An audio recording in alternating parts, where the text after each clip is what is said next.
Bienvenue sur Maine Public News Connect.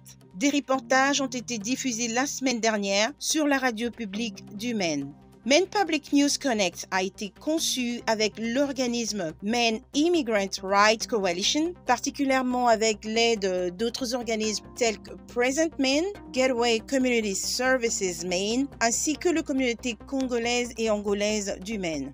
Maine Public est très heureux de travailler en collaboration à ce projet avec le journal mensuel et multimédia Amjambo Africa, qui est son partenaire médiatique officiel. Un grand merci à la Fondation Stephen et Tabitha King, à la coopérative de crédit Seaport, Lee Auto Malls et à l'hôpital St. Joseph Healthcare pour avoir généreusement soutenu ce projet. Bienvenue à vous sur Maine Public News Connect. Je suis Victoire Liwanga et très heureuse de vous retrouver ce vendredi 2 juillet 2021 et voici le principal titre de cette semaine. Le Centre de contrôle et de prévention des maladies de Maine, CDC en sigle, a signalé 12 nouveaux cas de coronavirus. Le nombre total des personnes atteintes de la maladie dans l'État de Maine s'élève désormais à 69 033. Aucun nouveau décès n'a été enregistré depuis le mercredi dernier et le nombre total de décès reste à 858. Enfin, plus de 58% de la population de l'État de Maine a reçu le vaccin complet, c'est-à-dire les 2 doses du vaccin, selon le site internet de CDC de Maine. La vague de chaleur qui a frappé l'État de Maine en début de semaine a battu les records dans tout l'État.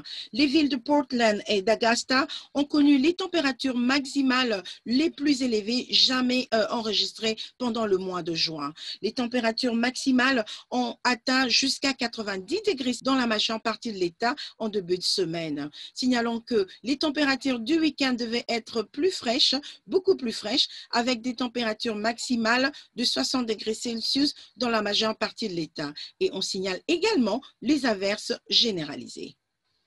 Une nouvelle loi de l'État vise à faciliter la reconnaissance des diplômes de professionnels formés à l'étranger dans l'État de Maine. La loi donne aux régulateurs de l'État une plus grande souplesse dans la reconnaissance des diplômes et certificats provenant de pays étrangers. Elle crée également une voie pour l'octroi des licences provisoires afin que le professionnel puisse travailler dans leur domaine tout en recevant une formation complémentaire. Actuellement, de nombreux professionnels venus d'autres pays dans l'État de Maine ne sont pas en mesure de relancer leur carrière en raison de problèmes de licence.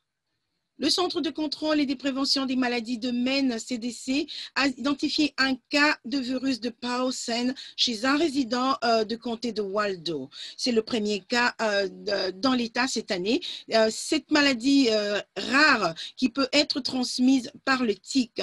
Le virus Powassan est transmis par les tiques du cerf et de la marmotte et peut provoquer des symptômes légers aux symptômes les plus sévères. Notamment, on a les symptômes de la fièvre, des courbatures et également un enflement de cerveau peut également arriver et des convulsions. Enfin, le Centre de contrôle et des services de maladies et des préventions des maladies indique que l'habitant de comté de Waldo se remet après avoir passé du temps à l'hôpital. C'est la fin de ce bulletin. Merci d'avoir suivi Maine Public News Connect et merci à vous d'avoir été avec nous. Je suis Victoire Liwanga. Vous pourrez trouver d'autres nouvelles et informations sur mainepublic.org, sur Facebook et sur Twitter, @mainepublic. Et aussi, n'hésitez pas à aimer, à vous abonner et à partager cette vidéo avec votre famille, vos amis, vos collègues et votre communauté. Je vous dis donc à la prochaine et d'ici là, passez une excellente semaine.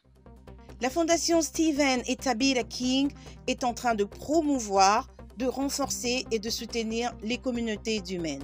Seaport Credit Union, c'est une coopérative de crédit qui fournit des solutions bancaires innovantes tout en soutenant activement les diverses communautés du Maine. Vous pouvez la retrouver en ligne sur seportcu.org. Lee Auto Malls, le concessionnaire automobile qui est une entreprise familiale et opère depuis 1936 avec des succursales entre la cité de Bangor et celle de Saco. Pour en savoir plus, visitez le site internet leeauto.com. St. Joseph Healthcare, un hôpital qui s'est engagé à fournir des soins et à guérir les différentes maladies humaines. Pour de plus amples détails, vous pouvez retrouver l'hôpital sur le site internet stjoeshealing.org.